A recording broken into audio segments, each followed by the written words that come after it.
নিঝুমপুরের শেষ বৃষ্টির রাত। বিকেল পেরিয়ে সময়টা গড়িয়ে গেছে সন্ধ্যায়। গ্রাম্য বাজারে আর ধীরে সেই কোলাহল নেই। অল্প কিছু দোকান এখনো খোলা। কোথাও ভাঙা হারিকেনের আলো, কোথাও আধো আলো আধারির মাঝে মাছের কাঁটায় চকচকে ছায়া। বাজারের এক কোণে বসে বিমল আর হরিশ, দুই পুরনো মাছ বিক্রেতা। সারাদিন পরেও মাছ শেষ হয়নি।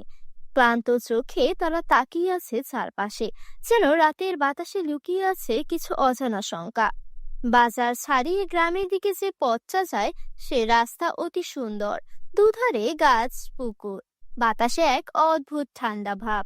আর মাঝে মাঝে পাতায় খসখস শব্দ। রাস্তাটা যেন নীরবতার মাঝে লুকিয়ে কোনো গোপন কথা বলছে। পথের শেষ মাথায় একটা পুরনো চায়ের দোকান, রামুর দোকান। রোজ সন্ধ্যার পর এখানে হাসি ঠাট্টা আড্ডায় মুখর হয়ে থাকে চারপাশ।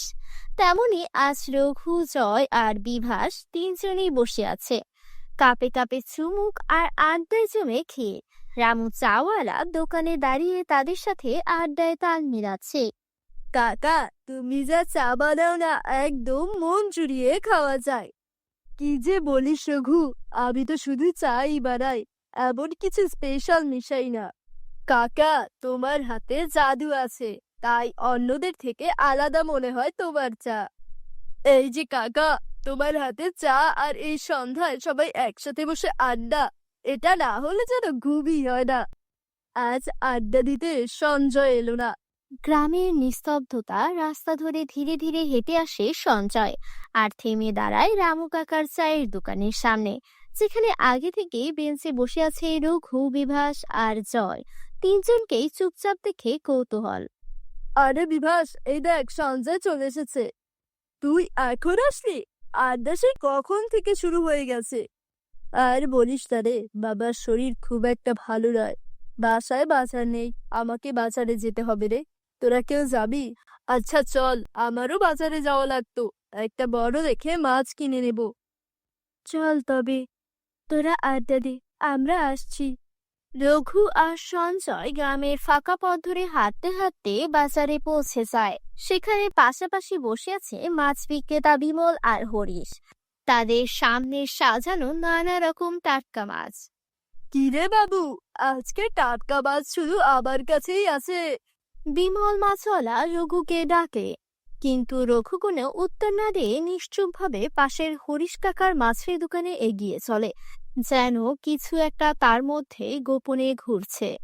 এই কি রে, বিমল কাকা ডাকলো, তুই কোনো উত্তর দিলি না?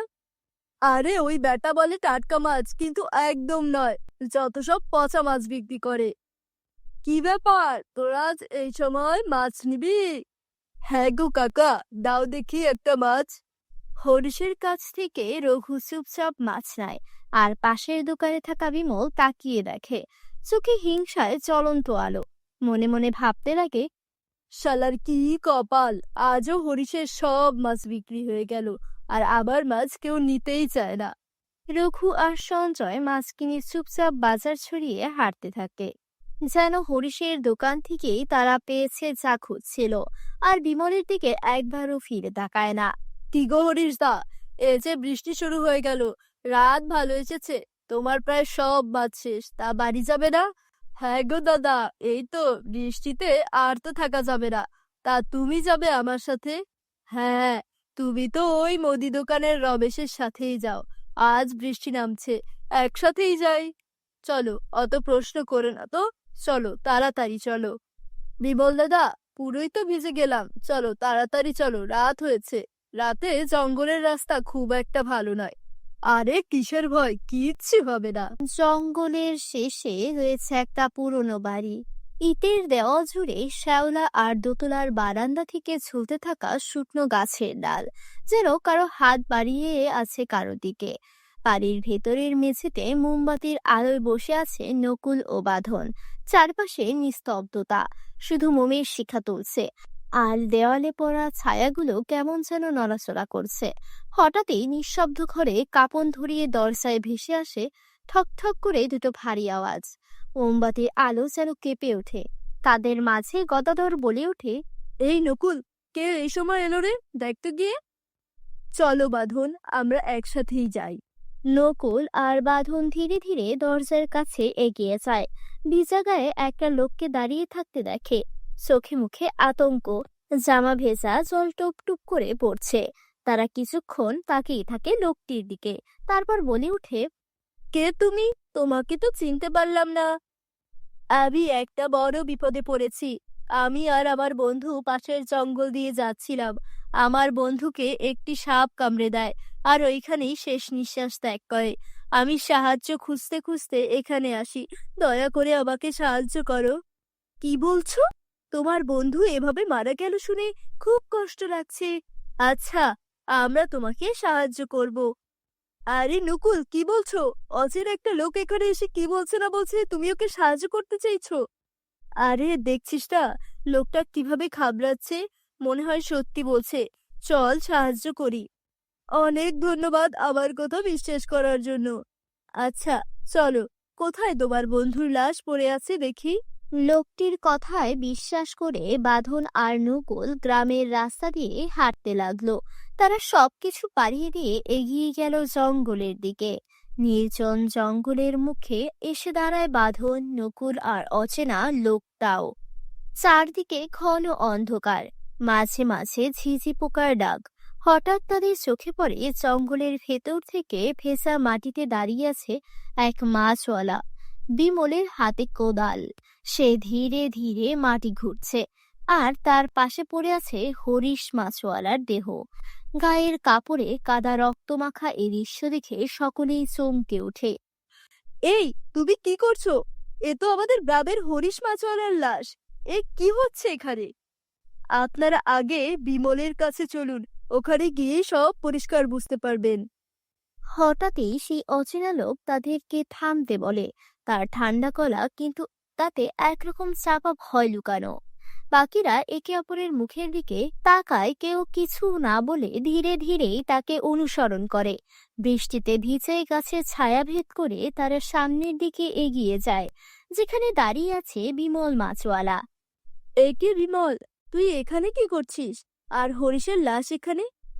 আর কে মারলো হরিশকে? সারা শরীর যে রক্তে মেখে আছে, আমার মাথায় কিচ্ছু কাজ করছে না। তোমরা এখানে? আমি তো কিছু করিনি। বিমলের কথার রেশ মিলিয়ে যায় নিস্তব্ধতায়। আর ঠিক তখনই হাওয়ার গতি বেড়ে যায়। চারপাশে অদ্ভুত শো শো শব্দ। আর সবাই চমকে তাকায়, কারণ সেই অচেনা লোকটা যাকে এতক্ষণ অবধি তারা নিজেদের পাশে দেখেছিল, তার মুখ আর শরীর কিরকম বদলে যায়। চোখ দুটো লাল হয়ে ওঠে। লোকটার গলা বদলে গিয়ে ভেসে আসে ভয়ঙ্কর স্বর। চারপাশে বাতাস ঘুরতে থাকে আরো জোরে। হরিশের আত্মা ফিরে এসেছে। তোমরা জানতে চেয়েছো না বিমল কি করেছে? শোনো তাহলে তোমরা।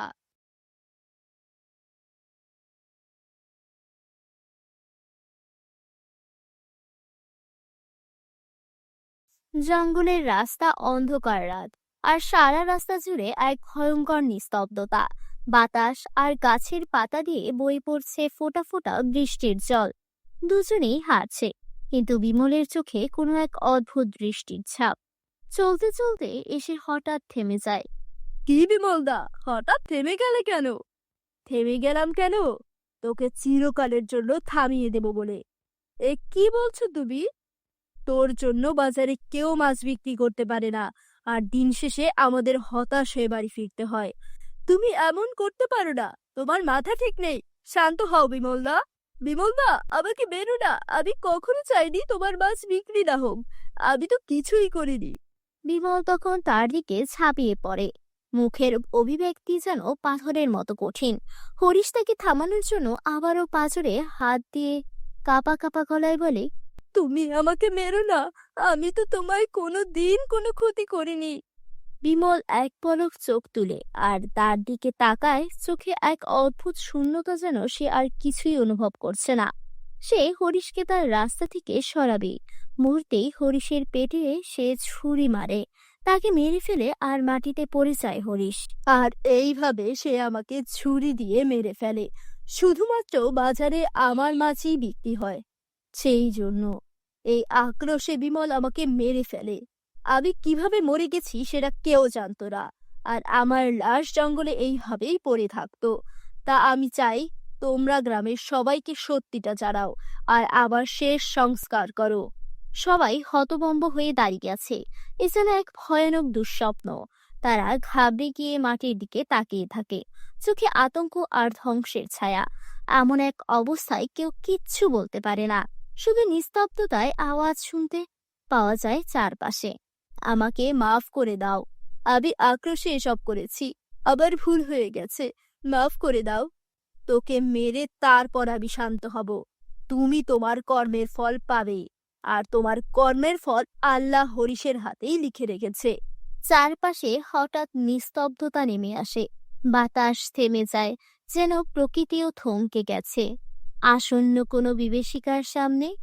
আর ঠিক সেই মুহূর্তে হরিশের আত্মার চোখে আগুন আর মুখে প্রতিশোধের বিভীষিকা নিয়ে ধীরে ধীরে সামনে এগিয়ে আসে। বিমল পিছাতে যায়, কিন্তু তার পা যেন জমে গেছে, মুখ দিয়ে শুধু অস্পষ্ট আর্তনাদ। তোমরা আবার সত্যিটাকে সবাইকে জানিয়ে দিও, আর আমার সংস্কারটাও করে দিও। সবাই দাঁড়িয়ে আছে স্তব্ধ হয়ে, কেউ কোনো শব্দ করছে না, কারো কোনো প্রশ্ন নেই। তারা হতবাক। হঠাৎ করে চারপাশে হালকা ধোঁয়া ভেসে আসে, বাতাস ভারী হয়ে আসে। সেই ধোঁয়ার মাঝেই নিঃশব্দে অদৃশ্য হয়ে যায় হরিশের আত্মা। রয়ে যায় শুধু এক রহস্যময় শূন্যতা আর এক নির্মম সত্য, প্রতিশোধ শেষ, কিন্তু ভয় ঠিকই থেকে যায় বাতাসের মধ্যে। তো বন্ধুরা, কেমন লাগলো আমাদের আজকের এই গল্পটি ভালো লাগলে আমাদের চ্যানেলকে সাবস্ক্রাইব করে নোটিফিকেশন বেল অন করে দাও, এবং ভিডিওটি শেষ পর্যন্ত কে কে দেখেছো তা কমেন্ট করে আমাদের জানিয়ে দিও। দেখা হবে পরবর্তী কোনো ভিডিওতে।